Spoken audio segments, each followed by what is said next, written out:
नमस्कार दोस्तों, स्वागत है आप सबका GK24 के यूट्यूब चैनल पर। जैसा कि अपन सब जानते हैं कि इंडिया और पाकिस्तान के बीच में कुछ ज़्यादा वॉर जैसे क्राइसिस अब होने की कंडीशन आ चुकी है, जिसके अंदर अभी पहली बार अब इतने लंबे टाइम के बाद जो सेंट्रल गवर्नमेंट है, जो केंद्र सरकार है, उन्होंने सिक्योरिटी ड्रिल की बात कर दी है, ठीक है? आज के दिन मतलब 7th को सिक्योरिटी ड्रिल होगा जो कि सोचो 1971 में पहली बार हुआ था और अब जाकर के 1971 के बाद जाकर के अब होगा। ठीक है? तो ये बहुत ही बड़ी सिचुएशन होने वाली है। इनका मेन रीज़न क्या है कि लोग पैनिक ना हो, कभी भी वॉर सिचुएशन आ जाए, स्टेबल रहें, मेंटली स्टेबल रहें, तो ये सारी सिचुएशंस है और अच्छे से डिटेल में हम आगे वीडियो में जानेंगे। उससे पहले जिसने भी टेलीग्राम लिंक को जॉइन नहीं करा है, ये क्यूआर कोड आप स्कैन कर लीजिए, जिससे कि आपको टाइम टू टाइम अपडेट मिलती जाया करे। साथ ही में जो भी GK24 पे डेली वीडियोस आती हैं, उसकी भी आपको पीडीएफ मिल जाए। तो देखो अपन जानते हैं कि ये सेंटर है उसने क्यों ऑर्डर दिया है, सबसे पहले अपन ये जान लेते हैं।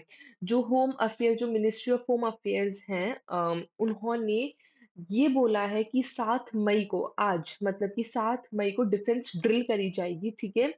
जिससे कि ये ऑथोरिटीज और सिविलियन दोनों को प्रिपेयर करने के लिए, ठीक है? ये एक तरह से coordinated civil defence drill conduct करेंगे, जिसके अंदर ऑथोरिटीज और सिविलियन जो दोनों हैं, उनको एक तरह से प्रिपेयर करना है आगे के लिए, ठीक है?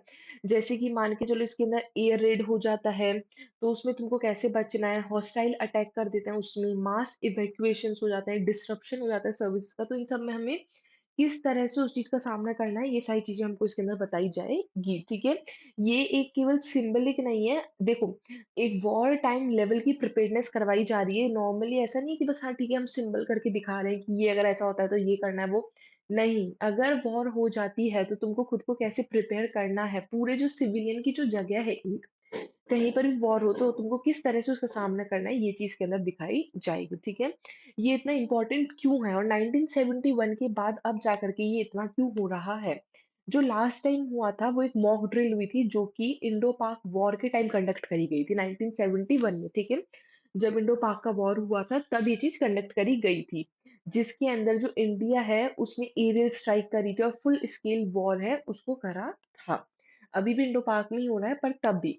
और अब ये सोचो 5 दशक बाद मतलब कि 50 साल बाद अब ये जाकर के चीज़ हो रही है, जिसके अंदर ये थ्रेट पर्टिकुलरली जो पाकिस्तान है वो या तो टेररिज्म करने को या रिटेलिएट करने को तैयार हो जाए। तो ये जो सिचुएशन है उसको देखते हुए ये वॉर की जो सिचुएशन है कि बन सकती है, इसलिए ये सारी चीज़ें करवाई जा रही है। तीसरा ये रिफ्लेक्ट कर रहा है जो अभी जो मिलिट्री और जियोपॉलिटिकल एनवायरनमेंट में जो टेंशन हो चुकी है, ये पॉसिबली कॉन्फ्लिक्ट लेकर के आ सकता है, तो इस वजह से ये चीज़ करी जा रही है, ठीक है? अगर हम ये जो 7 मई को जो ड्रिल होगा, उसके की कंपोनेंट्स क्या-क्या होंगे, मतलब इसके अंदर क्या-क्या चीज़ें होंगी, पहले अपन ये जान लेते हैं। एक होगा एयर रेड सायरन, ठीक है? सायरन टेस्ट करे जाएँगे जिससे कि लोगों को अलर्ट करा जाए। मान के चलो, एक जगह अगर वहाँ पर सायरन बजा दिया गया, तो आपको उस तरफ रुक जाना है, आपको क्या सिचुएशन वो आपको समझाएँगे। अगर ये चीज़ हो जाती है, तो आपको इसका कैसे सामना करना है। और किस जगह कब-कब होगा ये आपको टाइमिंग और जो प्रोसीजर है वो पूरे ब्रॉडकास्ट के थ्रू पता चल जाएगा अपनी-अपनी अलग-अलग सिटीज़ के अंदर। एक है ब्लैकआउट मेजर्स, ठीक है? मान के चलो ये एक तरह से क्या है कुछ भी हो जाता है, ये पावर कट करने की बात करी गई है कि जिससे कि कोई भी आता है, हॉस्टाइल वगैरह आते हैं तो उनकी विज़िबिलिटी एकदम की एकदम बंद हो जाए, कि कभी भी अगर पावर कट हो जाती है, तो वो सिचुएशन दिखा रहे हैं, ठीक है? स्पेशली जो बॉर्डर वाले जो स्टेट्स हैं, उनके अंदर ये चीज़ करी जा रही है ज़्यादातर, ठीक है? कि कभी भी बिजली काट रहे हैं जिससे कि अंधेरे में पावर कट का यही एक इकलौता रीज़न है कि कभी भी हॉस्टाइल आ जाते हैं तो उनको सिचुएशन का वहाँ की सिचुएशन का पता ना चल पाए। एक है कैमोफ्लेज टेक्निक, आपको कैमोफ्लेज से ही नाम पता चल जाएगा कि जैसे वो रंग बदलना, ठीक है? तो ये एक बहुत ही क्रिटिकल इंफ्रास्ट्रक्चर जो हमारी इंपॉर्टेंट इंफ्रास्ट्रक्चर है, इंपॉर्टेंट जैसे कि फ्यूल डिपोट हो गया, पावर प्लांट्स हो गए हैं, डिफेंस इंस्टॉलेशंस हो गया है। इस जगह पर इसको एक तरह से ऐसा दिखाया जाएगा कि मान के चलो ये नहीं है, ठीक है? ये फ्यूल डिपोट है तो ये फ्यूल डिपोट नहीं है, ये कुछ और ही है। एक जंगल है तो उसको कि हाँ, ये तो जंगल है नॉर्मल, कुछ और दिखाना कि जिससे कि लोगों का ध्यान इस तरफ ना जाए, ठीक है? फिर एक आता है इवैक्यूएशन ड्रिल। इसके अंदर बहुत ही बड़ा रिहर्सल करा जाएगा स्कूल्स, हॉस्पिटल और पब्लिक प्लेसेस के अंदर। कि अगर बहुत बड़ी ऐसी हो जाए तो भाग-दौड़ ना हो जाए, लोग-बाग इतने पैनिक ना हो जाए, स्पेशली जहाँ पर चिल्ड्रन और जो बूढ़े लोग हैं, उनकी पॉपुलेशन ज़्यादा है, वहाँ पर ये चीज़ सबसे ज़्यादा हो रही है, ठीक है? ये इवैक्यूएशन ड्रिल वहाँ पर करा जा रहा है। एक आता है पब्लिक अवेयरनेस कैंपेन, ठीक है? जो सिटिज़न्स हैं, उनको बताया जा रहा है कि एयर रेड सायरन होता है, तो तुमको किस तरह से रिस्पॉन्ड करना है उसके थ्रू। ठीक है, तुमको शेल्टर लेना है, कैसे लोगे तुम? तुमको जो सिविल डिफेंस है, उसके कुछ इंस्ट्रक्शन हैं, जिनको फॉलो तुमको करना चाहिए। ट्रेनिंग वीडियोज़ हैं, लाइव डेमोन्स्ट्रेशन है, ये सब इसके अंदर इंक्लूड है, सबको समझाने के लिए, जो कि बहुत ही अच्छा स्टेप है। अगर एक पूरा इंडिया साथ रहेगा और कोई भी पैनिक नहीं होगा, तो हम सिचुएशन को बहुत अच्छे से समझ सकते हैं। अब अभी क्यों? मतलब जो पहलगाम टेरर अटैक है और जो एलओसी का एस्केलेशंस है, उसके बीच की वजह से अभी जो 22 अप्रैल को पहलगाम टेरर अटैक हुआ था, जिसके अंदर 26 इंडियन सिविलियन है, उनको मार दिया गया था। तो उसकी वजह से डिसीजन है जो कि आ रहा है। ठीक है, एक तो है एविडेंस जो कि पाकिस्तान की इन्वॉल्वमेंट है। ऑफ कोर्स हमको पता चल चुका है कि एविडेंस मिल चुका है कि इसके अंदर इस केस में पाकिस्तानी इन्वॉल्व था। ठीक है, जो लश्कर-ए-तैयबा है, जो कि पाकिस्तान आईएसआई के जो एक्टिव सपोर्टर्स हैं, उनके थ्रू हमको पता चल चुका है कि पाकिस्तान ही शामिल था। दूसरा ये कि इलेक्ट्रॉनिक और रिकवर्ड वेपन्स हैं, क्रॉस बॉर्डर इन्फिल्ट्रेशन उसको हमको पता चला है। एक है LOC firing and troop movement, ये जो अभी 11 consecutive nights cross border shelling हो रही है जम्मू एंड कश्मीर के अंदर, ठीक है? इंडियन फोर्स है जो हाई अलर्ट पे आ चुकी है, एकदम रिटेलिएट कर रही है, ट्रूप रीइंफोर्समेंट सब कुछ करने में लग चुकी है। और सबसे बड़ा एक है साइबर थ्रेट, ठीक है? जो पाकिस्तानी है, वो जो साइबर यूनिट है, उनके थ्रू इंडियन डिफेंस के ऊपर टारगेट कर रही है और आईटी सिस्टम है, उसको चुराने की कोशिश कर रही है, ठीक है? जो एमएचए है, उसने अलर्ट कर दिया है सीआरटी इनको, और भी बहुत अलग साइबर सिक्योरिटी बॉडीज़ हैं, जिनको ये हैक करने की कोशिश कर रही हैं। आप न्यूज़ देख सकते हो, जो पाक हैकर्स हैं, उन्होंने मल्टीपल इंडियन डिफेंस साइट है, उनको हैक कर लिया है। तो ऐसी कुछ चीज़ें हैं, जो कि सबसे ज़्यादा साइबर थ्रेट देखने को मिल रहा है। जो अटैकर्स हैं, वो क्लेम कर रहे हैं, ठीक है? जो इंडियन डिफेंस पर्सनल है, साइबर सिक्योरिटी एजेंसीज़ हैं, इनिशिएटिव, ये सब के सब इस इन्वेस्टिगेशन के अंदर बहुत ही ज़्यादा इनिशिएट कर रहे हैं इन मैटर के अंदर, ठीक है? और जो ऑफिशियल वेबसाइट है, जैसे कि आर्मर्ड व्हीकल निगम लिमिटेड हो गया, पीएसयू कंपनी अंडर एमओडी हो गया, इनको इनको रिपोर्ट करने की बहुत ज़्यादा बात करी जा रही है। कुछ बहुत सारी वेबसाइट है पर जिनके ऊपर पाकिस्तानी फ्लैग लगा दिया गया है, एआई खालिद टैंक, ये सारी चीज़ें करी जा रही है। मतलब इस तरह से उसको हैक करके ये सारी चीज़ें दिखाई जा रही है। उससे पहले आगे बढ़ने से पहले जिसने भी जीके 24 ऐप को डाउनलोड नहीं करा है, कर लीजिए। जो शुरू के 10,000 यूज़र्स होंगे, उनको जीके और करंट अफ़ेयर्स की पीडीएफ 1 दिन की 1 महीने की सिर्फ़ ₹1 की मिलेगी। तो यानी कि 12 महीने की सिर्फ़ ₹12 की, 12 महीने की ₹12 की पीडीएफ। तो इसको बाय करना ना भूलिएगा। इसके अंदर एमसीक्यूज़ आएँगे, थ्योरी विद डिटेल एक्सप्लेनेशन आएगा, जो कि बहुत इम्पोर्टेंट होने वाला है। एक है वाइडर स्ट्रैटेजिक और पॉलिसी रिस्पॉन्स क्या है इंडिया की तरफ से। इंडिया क्या इसको दे रही है? तो एक तो आता है डिप्लोमेटिक, ठीक है? जो इंडिया है, वो एक डिप्लोमेटिक स्टाफ है जो इस्लामाबाद और न्यू दिल्ली दोनों की तरफ से डाउनग्रेडेड है। ठीक है? यूएन सेक्शंस हैं, उनकी तरफ से रिक्वेस्ट आ रही है पाकिस्तान टेरर ग्रुप को लेकर के। आईएमएफ है जो वो लोन्स रिव्यू कर रहा है पाकिस्तान से। फंड है, वो सब कुछ देख रहा है क्या हो रहा है।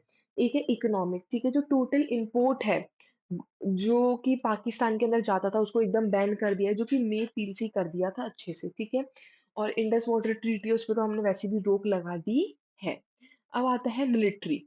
एक मिलिट्री के अंदर है जो पीएम मोदी है, उन्होंने पूरी फ्रीडम दे दी है आर्म्ड फोर्सेस को कि अपना समय देख लो, अपनी प्लेस देख लो, किस तरह से तुमको रिटेलिएट करना है वो मोड देख लो, गोलीबारी कुछ भी करके तुमको रिटेलिएट करना है तुम देख लो। मतलब कंप्लीट फ्रीडम दे दी है मोदी ने, ठीक है? पॉसिबल एयर स्ट्राइक है और कोवर्ट ऑपरेशन है, उन सबको जिस तरह से तुमको करना है, मतलब एकदम फ्रीडम है, तुम किसी भी तरह से प्राप्त कर सकते हो। गवर्नमेंट का मैसेज क्या है? साइकोलॉजिकल प्रिपेयर्डनेस के लिए तो जो सेंटर है, एक तो लोगों को स्पेशली अगर ये सारी चीजें कर रहा है, तो लोगों को मेंटली प्रिपेयर कर रहा है कि कुछ भी होता है तो तुमको किस तरह से प्रिपेयर रहना है। दूसरा कि जो इंडिया है, उसको दिखाना चाहता है कि अगर टेरर रिटेलिएट कर लेता है, ये कन्वेंशनल या वॉर हो जाता है, तो दोनों सिचुएशन में तुमको किस तरह से रहना है। ये सिविलियन के अंदर एक तो इंटर एजेंसी कोऑर्डिनेशन है, उसको बिल्ड कर रहा है, जिससे कि नेशनल थ्रेट रहे। ठीक है? एक है पॉलिटिकल और पब्लिक सिग्निफिकेंस। पॉलिटिकली तो ये है कि ये जो सिग्नल्स दिए जा रहे हैं, तो ये सिक्योरिटी को प्रायोरिटाइज़ करने की बात करी जा रही है, और पब्लिकली देखा जाए तो ये हाई अलर्ट एटमॉस्फेयर क्रिएट करना, पोटेंशियली डिस्करेज करना, आगे की कुछ भी सिचुएशन होती है उसके लिए पब्लिकली का व्यू है। ये सब लार्ज स्केल सिविलियन को है वो प्रिपेयर कर रहे हैं, उनको कोऑर्डिनेट करने को प्रिपेयर कर रहे हैं कि आप एक साथ एकजुट होकर के रहो, कि ऐसा भी वर्स्ट गंदा से गंदा सिनेरियो तुमको उसमें किस तरह से कोऑर्डिनेट करके रहना है, ये उसके लिए प्रिपेयर कर रहे हैं। ठीक है, आप देख सकते हो एक बहुत ही इंपॉर्टेंट ये न्यूज़ भी सामने आ रही है कि जो पाकिस्तान है, उन्होंने 96 आवर्स का जो उनके पास सोचो, केवल और केवल अगर वो वॉर भी कर लेते हैं तो उनके पास 96 इतने घंटे जितना ही आर्टिलरी चीजें बची हैं, ठीक है, पाकिस्तान के पास। रूट कॉज देखा जाए कि एम्युनिशन पाकिस्तान के पास इतना शॉर्टेज क्यों हो रहा है, तो देखो एक तो ये था कि एक तो उनके पास क्या नहीं था, फॉरेन करेंसी नहीं था। अगर उनको कहीं भी किसी को भी कुछ देना है, बाहर से चीजें मंगानी है, तो उनको फॉरेन फॉरेक्स करेंसी देनी पड़ेगी। वो यूक्रेन है, उसको एक तरह से थर्ड पार्टी की तरह से डील कर रही है, उसको आर्टिलरी शेल से वो मंगा रही है। इसराइल से भले ही वो देखो सामने कितना भी उसे लड़ती हो, कितना भी गलत सलत बोलती हो, पर इनडायरेक्टली वो उसको भी पब्लिक डिनाइल्स इन सब देने को बोल रही है। ठीक है? और तो ये सारी चीज़ें अपने को देखने को मिली। आउटडेटेड और इनएडुक्वेट प्रोडक्शन देखा जाए तो इसमें इतनी क्यों कमी है इनके पास? तो ऑफ कोर्स इनके पास कोई ऑटोमेशन नहीं है, कोई स्किल्ड लेबर नहीं है, ठीक है? कोई मशीनरी नहीं है जिससे कि ये खुद की कोई चीज़ें बना सके। एक सीवियर इकोनॉमिक क्राइसिस यहाँ पर क्यों है? एक तो यहाँ पर हाई इन्फ्लेशन हो चुका है, 35% से भी ज़्यादा आ चुका है, ठीक है? तो और साथ ही में फॉरेक्स रिजर्व बिल्कुल भी नहीं है, $4 बिलियन से भी कम है। और आईएमएफ लोन है वो एकदम बहुत डिले हो चुका है, सोवरेन डिफॉल्ट फियर, ये सारी सिचुएशंस हैं जिसकी वजह से यहाँ पर इकोनॉमिक क्राइसिस बहुत ही तरह से हो सकता है। ठीक है? तो ये सारी चीज़ें थी कि अभी ये जो कल आज जो 7 मई को जो ये ड्रिल करा जाएगा तो उसका क्या रीज़न है? ज़रूरी नहीं है, मतलब कुछ-कुछ सिटीज़ में ना भी हो, लेकिन जहाँ-जहाँ वो सिटीज़ में होगा तो उनका मेन मकसद यही है कि जिससे कि लोग मेंटली प्रिपेयर हो जाएँ कि इस टाइप की सिचुएशन अगर आ जाती है रियल में, तो तुमको उसमें किस तरह से रिटेलिएट करना है, तुमको किस तरह से उसका सामना करना है, ये सिखाया जाएगा। ठीक है, in India who has the legal authority to declare a civil emergency under the constitution. India के अंदर जो संविधान है उसको लेकर के सिविल इमरजेंसी को डिक्लेयर करने की जो अथॉरिटी है, पावर है, वो किसके पास है? आपको इसका आंसर कमेंट बॉक्स में लिखना है। साथ ही में जिसने भी वोकैब 24 ऐप डाउनलोड नहीं करा है वो कर लीजिए, जिससे कि आपकी इंग्लिश और वोकैब बहुत स्ट्रांग हो जाए। इसमें आपको प्राइम और फ्री दोनों सब्सक्रिप्शन मिलेगा। कोई भी आपको क्वेरी है तो आप कॉल या व्हाट्सएप कर सकते हो इस नंबर के ऊपर। साथ ही में 999 का एडवांस प्लान मिलेगा, 599 का बेसिक प्लान मिलेगा, V10 कोड यूज करने पे आपको डिस्काउंट भी मिल जाएगा। टेलीग्राम लिंक से ज्वाइन करना ना भूलिएगा, जिससे कि आपको डेली अपडेट मिलती जाया करे। Thank you all for watching this session. I hope आपको वीडियो समझ आई होगी कि अभी क्या सिचुएशन चल रही है। ज़्यादा से ज़्यादा शेयर करना इस वीडियो को, सब्सक्राइब करना ना भूलना। Thank you all.